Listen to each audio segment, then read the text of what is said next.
think we'll do awkward high five. How about that? There we go. Awkward high five! Yay! We're here for that awkward high five. We're here for it.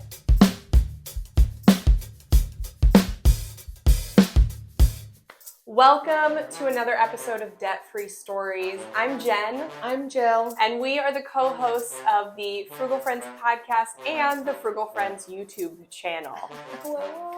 So today we have another story of two of our listeners who have paid off debt. And if you haven't heard a debt-free story from us before, we are sharing stories from our listeners who have paid off debt to first celebrate them, give them an opportunity to share their story and celebrate, but also to inspire you and motivate you, because we have a number of listeners from all around the world, all walks of life, all incomes, all debt types and amounts. And so hopefully you will find yourself in one of these. And even if you don't find yourself in one of these stories, you're going to be able to glean tips from it because everyone's sharing an enormous amount of wisdom. Well, I'm super excited about this one because, as you've already alluded to, there's two people on this call sharing their story, which isn't, I mean, we're new to sharing these debt-free stories, but it's still new to us to have two people on, a couple. So they are fellow Frugal Friends listeners. They've got a debt payoff story to share with us. So welcome, Akeiva and Meshack. We're so happy to have you. Of course, we're excited to be on. Yes, welcome. So, Akeiva, Meshack, tell us a little bit about you, where you are, your family. Just let us get to know you a little bit. Yeah, so my name is how do I not know my name? My name is Meshack, and this is my wife, Akeiva. So we got married back in 2020, and that's pretty much when we started our debt payoff journey together. So from the time when we got married up until now, it's been a little bit over 2 years now, but in about 18 months or so, we're able to pay off $90,000 of our student loan debt. And I don't want to give too much away, so I'll stop there in case you have any questions, but that is the gist of it. Akeiva can fill in my gaps where I'm sure I am leaving some. Yeah, so we live out in the greater Boston area. That's where we have been since we've gotten married, and we are living the Dink life, dual income, no kids life situation right now. So we're excited that we were able to achieve this goal during this life stage. That's amazing. And all of the things stacked on top of one another. Marriage in 2020. I mean, need I say more? That's enough. Paying off debt within the first couple of years of marriage and living in the greater Boston area. That's not a low cost of living area. No. Okay, so $90,000 of debt. Can you break that down for us? Is there anything else that we should know about what made up this debt? Yeah, so at the time that we got married, we were just looking at student loan debt. So I had a car note that I had paid off shortly before we had gotten married, and we've never had credit card debt or any other type of debt like that. So we were basically just focused on our student loan debt. And combined, we had just over $160,000 worth of student loan debt at the beginning of our journey. We had been making payments. We graduated undergrad 2017, grad school 2018. So we got married in late 2020. And up until that point, we had been making some payments, but not like heavy payments. My payments were really only enough to cover the interest that was accruing. So I really wasn't touching the principal. And that was sort of intentional at that stage. And then his payments were like $12. Yeah, like my people payments were non-existent. I was on a government income-driven plan, so I was not paying anything at all. Oh my gosh. Yeah, I'm sure they loved that. Just seeing the bare minimum, less than interest. I'm sure the servicer loved that. Yeah, I love seeing the $12 payments on a month, but the interest that was racking up quite quickly. I did the same thing. I was on an income-driven repayment plan, and I think I was, for the first few years after college, I was paying like $20, $30 a month. And I was totally okay with that. It's totally fine. Until like that one day when I realized my debt had grown. It had not decreased over several years. So do you guys remember that day? Like, what was the day that really like kicked it for you, where you were like, okay, it's time to pay this off? I think that for me, that there wasn't a day for me, Yeah. honestly. I was more than content with just working at, jobs that qualified to stay in the program, and hopefully at some point getting my loans forgiven. But it's also at the same time, if I had a few extra dollars, like putting that towards the debt as well. It was after we got married and we had some life changes, such as purchasing a home, that Akeiva was like, hey, we can actually tackle this. Like, if we look at it from a strategic perspective, now we have two incomes together, like we can get it done much sooner. And at that point, I was just like, okay, like run the numbers and tell me what we can do. And that's really, I would say, what started it all, and where we are now. Yeah, because I'm a financial planner by profession. So I'm used to kind of like looking at these numbers, doing my little calculations. Like even right now, as we're gearing up for tax season, we're in December filming this, and it's like, okay, already starting to look at like our tax bill coming up. We're like the people who get our taxes done the first day it opens, like we're those people.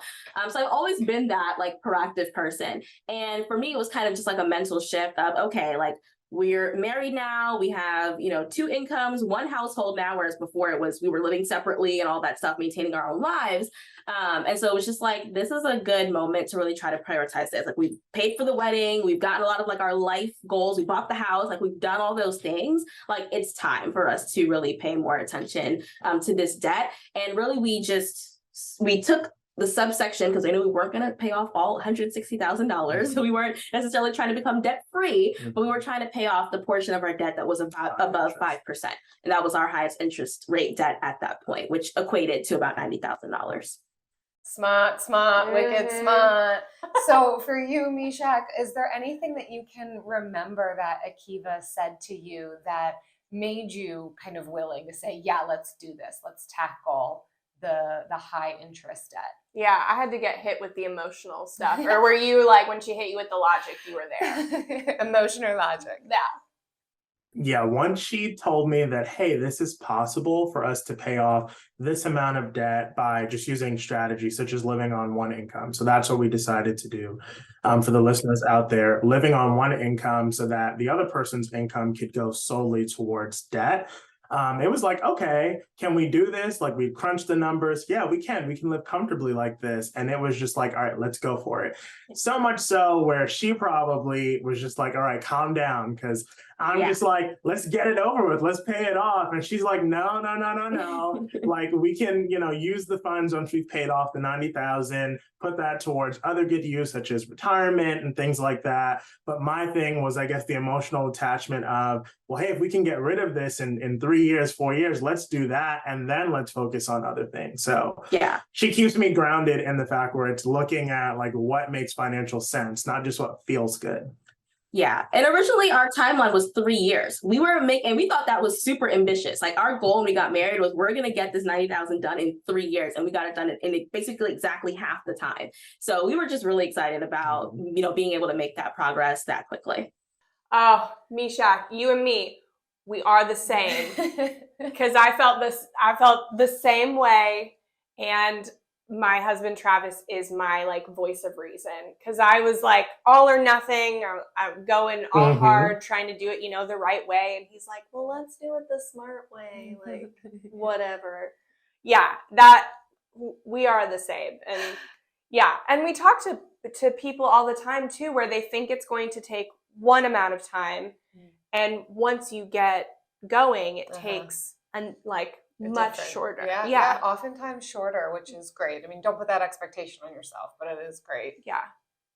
Exactly. Just like get it done and then we can move on to the next thing. And she's like, no. Like this makes more sense. So it was definitely more of a come down moment for me, but still really happy with the progress that we've made. So back to that concept about how oftentimes we set a time frame goal and then it ends up being less time than that. Do you see any reasons for why it took you way shorter, almost half the time than what you thought? Yeah, absolutely. Number one thing was increasing our income. We would not have been able to do it that quickly if we had not increased our income. So that was a major thing. I think when we had gotten married. We both had our full-time jobs.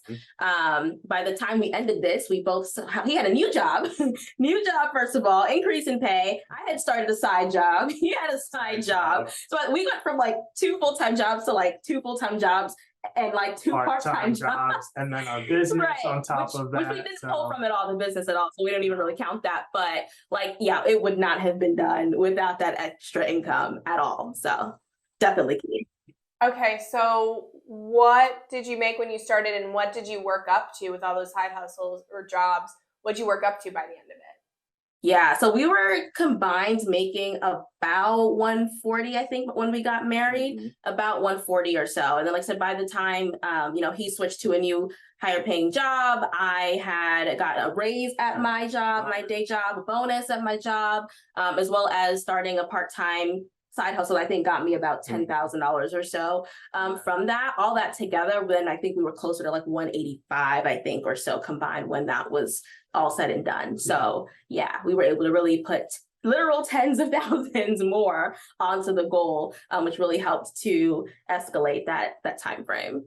That's amazing, because especially when you're living that dink life and seeing some of the increase of income, there can be that lifestyle inflation. And instead of that, you chose to just shove tens of thousands away to debt, which is awesome. And in that debt payoff, just for clarification, did you pay it with any lump sums, like from selling property or dipping into savings a ton? Were there any big payments that you used towards the debt? No. And I'm really glad that we didn't like consolidate, because all of that was on the table. Like, how can we do this? Should we do that? I'm really glad, if the student loan thing comes through, fingers crossed, like that'll definitely, just catapult us, and that helped as well. It wasn't just the increase in pay. I'm glad you brought that up. It was also the forbearance that's been happening with no interest accruing on either of our loans. We've really been able to just pit away at the principal. So now when we're running those numbers, it's like, okay, wow, it came down from this to this. And if we get the student loan forgiveness, it's going to be like 2 years where we'll be debt-free, student loan debt-free if it goes through. So, we're happy either way, because we're really happy with our progress. Of course, it would be nice to get a little something extra, but if we don't, still the same plan of just crushing the debt as much as possible. Well, not as hard as we have. We're crushing it at a more sustainable pace, but still accelerated. Yeah, that's something I want to dive into, because you made a strategic decision to stop at 90 and let the rest of your debt sit for the reasons you just stated, and also for the lower interest rate. So, and I'm sure a lot of other people go through that. What goes into making that decision? Where do you stop, and where do you go? Like, what are your thoughts when you're kind of making that decision? Yeah, it was really just running the numbers, and it was really hard for him to want to really stop at that point. Like I said, it was kind of more emotion, but I'm really a numbers girl. So I'm always going to be looking at what is the most optimal, like tell me the most math answer and I will do that. Like that is just how I operate. And so at a certain point, when we got to that point, it was really like, okay, at this point, we are kind of putting in the bare minimum into our retirement accounts, like just to get like our employer matches. So like I'm putting like 6%, you're putting like what 5%. And it's just like, if we ever want to retire in some form of the near future, right, in this lifetime, it's like we have got to ramp this up as well. So instead of just putting every spare penny we have toward what is now super low interest rate debt, especially in a forbearance period, it's just like, no, we need to seriously look at increasing our investing rate at this point. And so I made the goal that we should try to get to a 15% all in like investment rate. I mean, that's including any employer matching. And so basically that's what we have worked ourselves up to where we're at this point, combined, at least up until very recently when I left my job, whole other story. We have been putting 15%. That's a combination of our contributions and employer matching combined, where we're both putting 15% toward retirement. Excellent. Thanks for describing all of that. So how did you decide how much to put towards the debt and where to slow down to? Yeah, that was more of an art, I would say. I think it was more like having conversations, running the numbers, but having conversations where it was like, okay, if we pay $700 a month, let's look at how long that takes. Let's just literally, we're just playing with numbers. It's this amazing spreadsheet that runs our entire life, that I highly recommend, that we've been using to basically calculate our debt payoff date, assuming, we put certain amounts of numbers in. And so that's basically what we've been using. So I would play around with the numbers and I'd say, okay, if we do 1,000 a month, like how long is it going to take? If we do 1,500, 2,000 a month, if we can even do that, right? Like how long will this take? And we would kind of just massage the numbers to a point where we could still meet our investing goals, and have basically everything else really go toward that goal and still be within a time frame that felt reasonable to us. So as Meshack was saying, like with our current plan, if student loan forgiveness comes through, because that's $30,000 on the line. But if that does come through, that really shaves our timeline down a lot to where we could be out of this in the next 2 years. So I'm excited about And I'd like to add, just to make it clear, because we mentioned that we increased our income, we didn't sell anything. I also want to say that we didn't change our lifestyle too much either. That's important as well. We didn't we're only eating ramen. Not that there's anything wrong with that for folks who do. We didn't make those type of changes. If anything, I would say that we kind of increased some of our spending. Travel was something that was really important to me. In addition to paying off the debt, once she, mentioned that, that was something that I did not want to give up. So we actually traveled a lot more since we got married. Yeah. This year we took 3 or 4 trips, 3 of them internationally. So that was something that we did not skimp on. We didn't skimp on our lifestyle. It was more of increasing our income and making smart decisions with the money that we've been given. Oh, that's so amazing. And I really appreciate hearing how you both thought this through and implemented something that worked for you, that was logical and really individualized. I think it can work for some to just be given a blueprint or a script for here's exactly how you do it. And they could just put their heads down and do it. But it brings a whole nother level of mindfulness and a critical look and permission for freedom to implement the ways in which you all did, of identifying how can we be paying off our high interest debt and think about retirement and still be living our lives because we recently got married and we want to enjoy ourselves too and travel and not eat ramen. So just a lot of respect for the ways in which you individualize this debt payoff plan for yourselves. Yeah.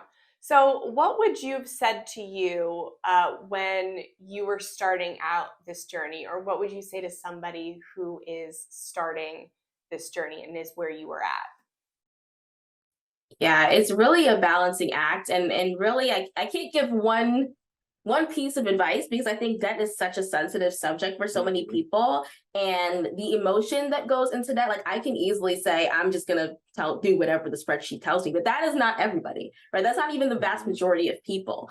And so I think that really you have to follow your heart in that case. You're not necessarily going to do things always the optimized way or the perfect way. As long as you're doing and committing to a plan that's going to work for you, I think that's the most important thing, is to make some progress rather than what I see on the other extreme, which is people just get so overwhelmed by it that they just don't even do anything altogether.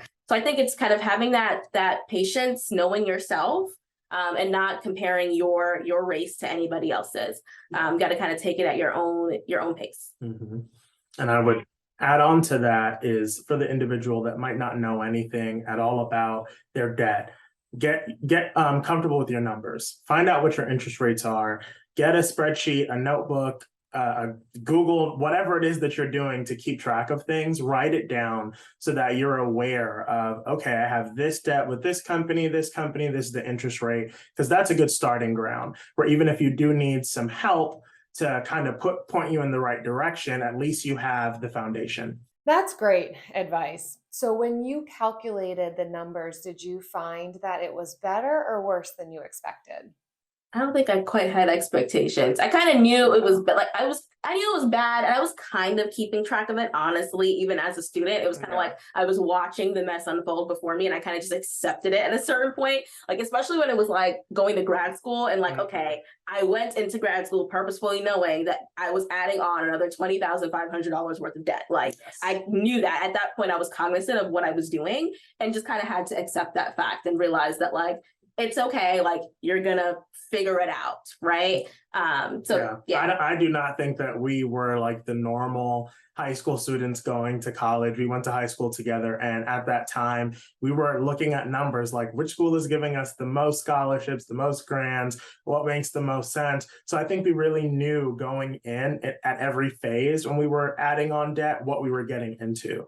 So it wasn't a huge surprise when we did the numbers and we're at 160,000. It's like, okay, it was more of a, we know how we got here. How can we get out of this? That's really, it was more focused on the end result versus how we got there. Well, Akeiva, Meshack, we've come to the point in the program where we want to invite you to celebrate your huge milestone. Seriously, $90,000 of debt paid off in 18 months on a starting income of $140,000, worked up to $185,000 over that time. That is a huge accomplishment. How would you like to celebrate it? Yeah, I think we'll do awkward high five. How about that? There we go. Awkward high five! Yay! We're here for that awkward high We're five. here for it. Put the balloons on the screen. Cue the confetti. Yay for awkward high fives and computer-generated confetti. Yes. Thank you guys so much for sharing your debt-free story. We hope that people find inspiration in it, especially for people who want to focus on optimizing the financials, not just checking things off of a checklist. So thank you so much. Thank you. Thank you for having us. Really appreciate it.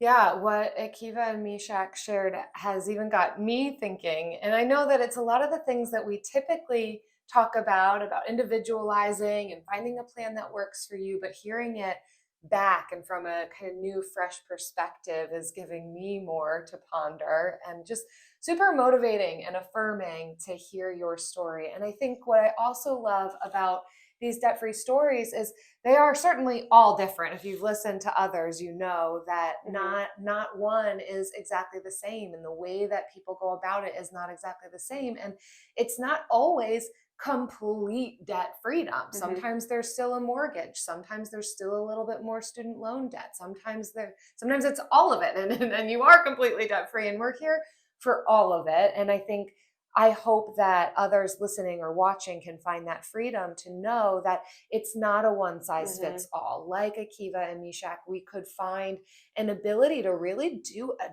beautiful dance. I think that's really what they did here, of identifying multiple goals at once, looking at where are we in our current stage of life, not sacrificing or depriving themselves of a lifestyle that they desire, that especially for like young married couple, no kids yet, there's definitely a way that we sometimes want to maximize that life stage while still thinking about retirement and looking at the interest rates on our loans. So if even this concept is sinking in more and more, providing you inspiration or motivation, I mean, certainly check out Frugal Friends podcast, where there's more talk on just the radical middle approach to finances, where we don't have to go all the way to one extreme or another, but there can be this blend of freedom and permission to carve your own path, and certainly other perspectives and tips and tricks. So Frugal Friends podcast,